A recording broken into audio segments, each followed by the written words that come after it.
Hello everyone, Vito's832 back again, and I've got another trick for you today, something you've been obviously wanting to see. And this trick is completely credited to Calibus71 who created it, and also to singingbanana who came up with the calculator principle used in this trick. Now, theoretically, if I had a spectator, it would be a little bit different. I wouldn't know, the details of the selections, but since I don't have a spectator, and I'm going to be doing a tutorial anyway, I'm going to know everything beforehand, more or less. So anyways, we got a deck of cards here. Standard deck, it's actually when I got a thrift store recently. So it's used, ungimmicked, ungaffed, just completely standard. Hopefully you can see that. Try to focus a little bit. And I'm going to set it there face down. Now, everyone's got a smartphone or an iPhone, a Samsung, an iPad, whatever. Usually they're carrying something around. Even if they just have an old school flip phone, it usually has a calculator. Now what we need to do in order to select a random number, a random value for your selection, and also to come up with a value between 10 and 40 for later on, we need to multiply a bunch of single digit numbers together. So let's do that. So let's just multiply numbers until we get, whoops, that didn't work out too well. That wasn't a single digit, but it's okay. Let's see that. There's a nice big number, something in the millions or billions. And I'm going to have the spectator, without any knowledge to myself, select any number they want. So let's say they select the second 6 that you see on there. They're going to name off, call out every other number, and I'm going to make a note. So they're going to call out 2, 6, 0, 0, 4, and 0. So all these other zeros are not important. The ID is up, you get 12. So that is between 10 and 40. We'll have to deal with that as is.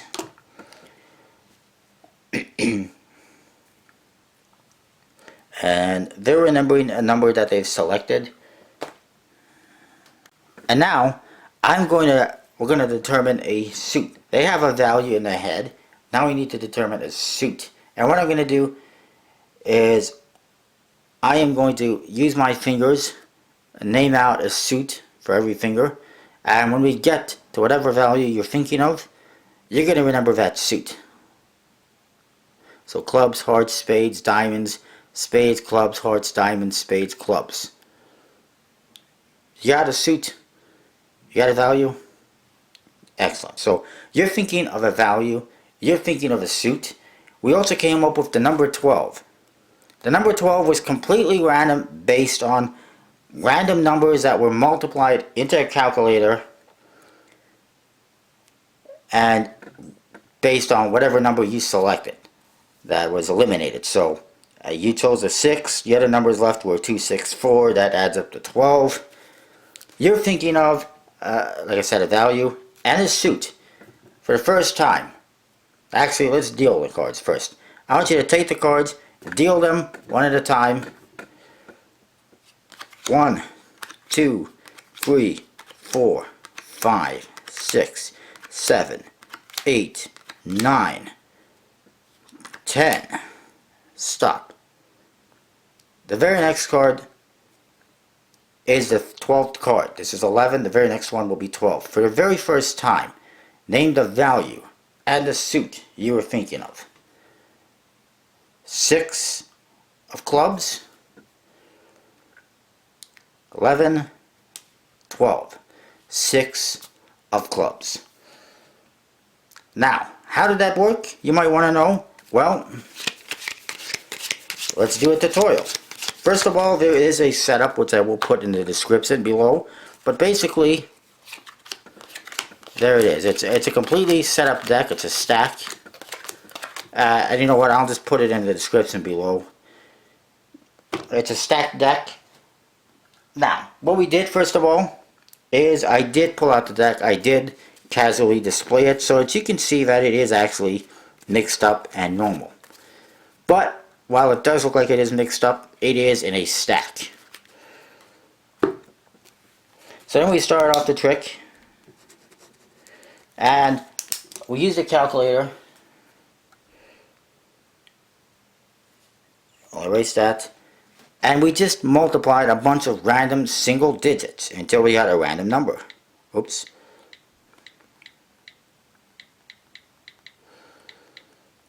It doesn't matter what numbers.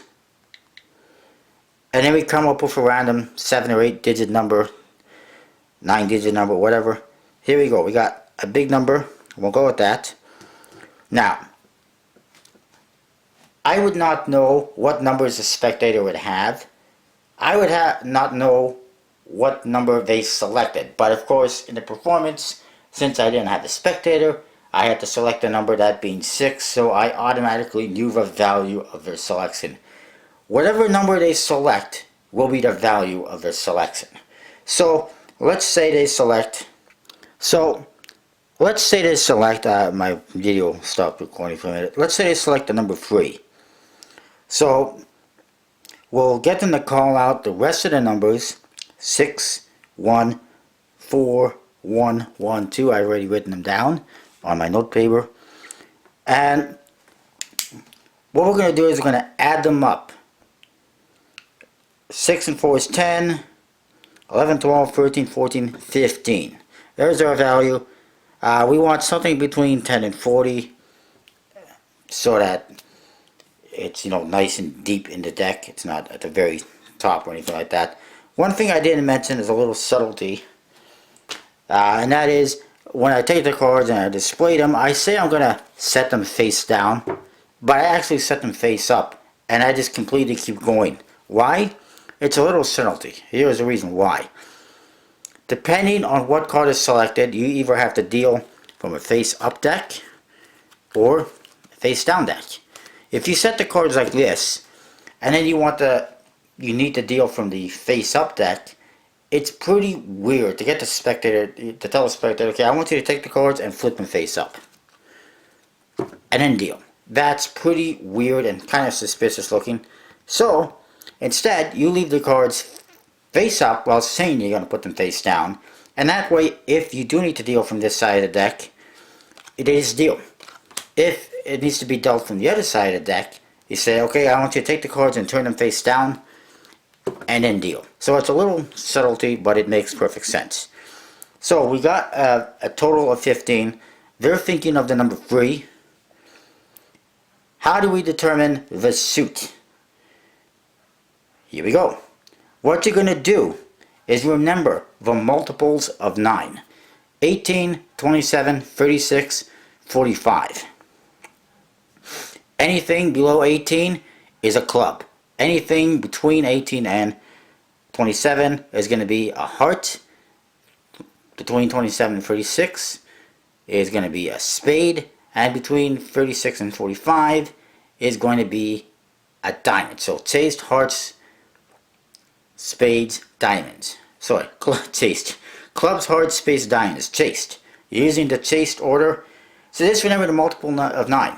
You're going to take whatever value you got, 15 in this case. You're going to count up to 18, which is the next multiple of 9.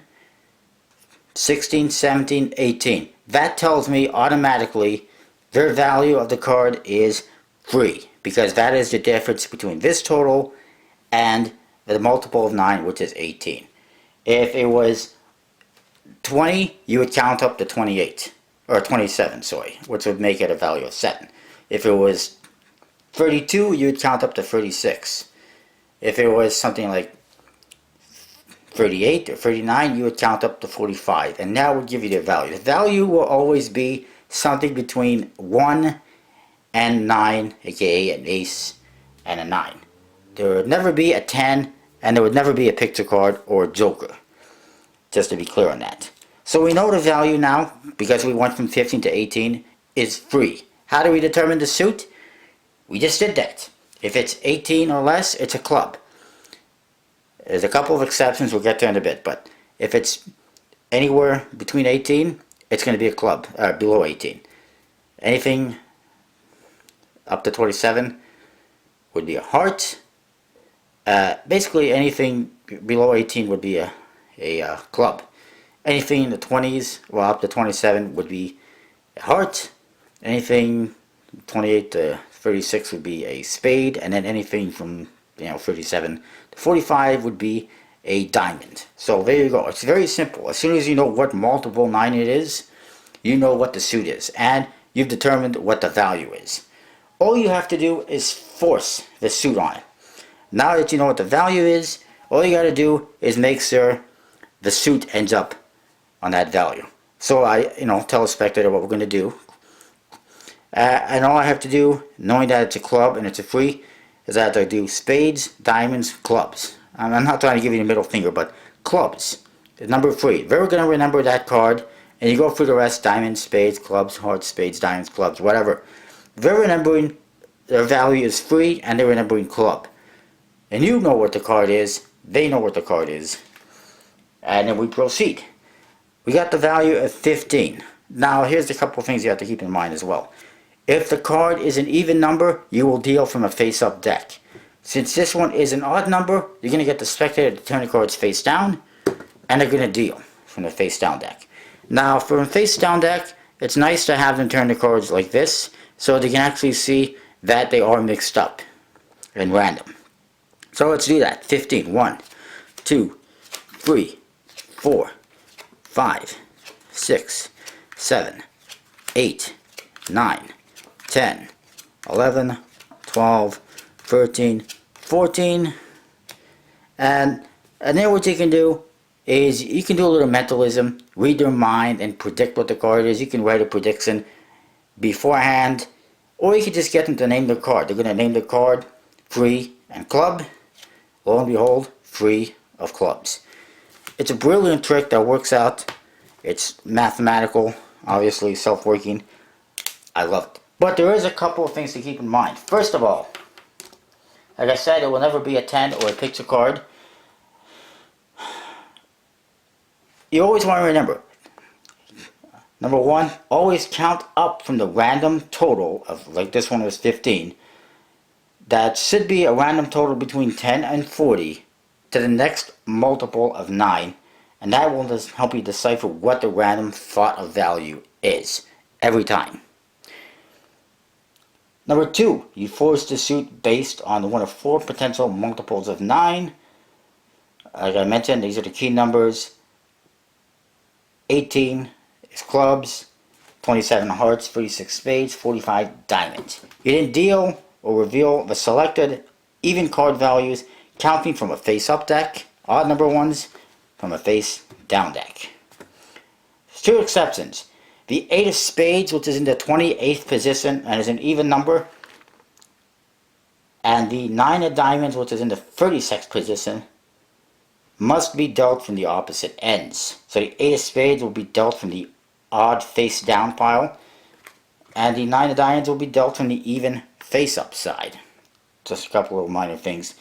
Also, you have to change the assigned suits to the respective opposite suits for the free straight line values, as they say, of 1, 4, and 7. Let me explain that.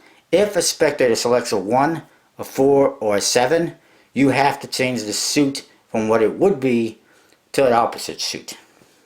So if it would be a heart, if it's supposed to be a heart, for a 1, 4, and a 7, you have to change it to a club. If it's supposed to be a club, you have to change it to a heart.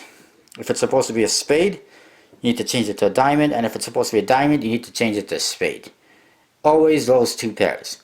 It's basically the minor black suit of clubs and the major red suit of hearts. They're joined together. And then also you got the major black suit of spades and the minor red suit of diamonds. So always switch the major black and the minor red, or the major red and the minor black. It's pretty simple, I think. It works in a chased order. So clubs and hearts, spades and diamonds. If it's supposed to be a club, it becomes a... Yeah. If it's supposed to be a club, it becomes a heart. If it's supposed to be spade becomes a diamond, etc., etc. Only for the 1, the 4, and the 7. And I don't know why that is, but you have to do that. So there's a lot of things you have to remember. You have to remember, the 8 of spades and the 9 of diamonds have to be dealt from the opposite ends of the deck. So you got to remember the 1s, 4s, and 7s. The suit changes, and we can even go through that. And that is that. Let's see if there's anything else I wrote down.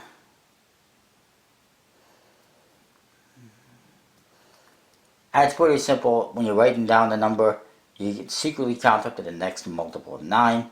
If it's 27 or something like that, I don't know how it works out. I did have one that was kind of weird. I was going through it, selected a 6, ended up on 27 for a total, and there was no way to work it out. If it was 9, it would have worked out, but 27 seemed to be a little bit tricky, or 36 as I'm sure. But we can go through another one. In fact, we can use the same numbers. Let's just go with a 1 or a 4. Let's go with a 4 instead of a 3. So now we get a total of 10, 11, 12, 13, 14 instead of 15. The spectator has selected a 4. Instead of clubs, I have to use hearts because it is a 4. Everything else kind of works out the same. Since it is an even number, we'll go from this side of the deck. We're going to say, obviously, 14. So let's do that. 1, 2, 3, 4, 5, 6, 7, 8, 9, 10, 11, 12, 13, 14, should be the 4 of hearts. Voila. So it works. All you gotta do is remember to change the suits for 1, 4, and a 7. You gotta remember, again, the 8 of spades and the 9 of diamonds, which are kind of odd. And that's that. Always make sure it's a number that's in the millions or billions, so that you get something between 10 and 40 for a total value. Apologize by being distracted by the phone. Anyway, very quickly again, credit and kudos to Calibus71 for coming up with an ingenious card trick, which is self-working. It's awesome. If you perform this to someone, it'll work out great. And also to Singing Banana for that calculator principle, which makes the trick work. I like Calibus71 stuff. Links will be in the description. Check out his channel. He does have a lot of great tricks. Some of them, they have a very long description or tutorial for it because there's a lot that goes into them. But they're pretty brilliant anyways. And I do recommend checking out his channel. That's that. See you next time. Let me know what you think. Comment, rate, subscribe. And thanks for watching.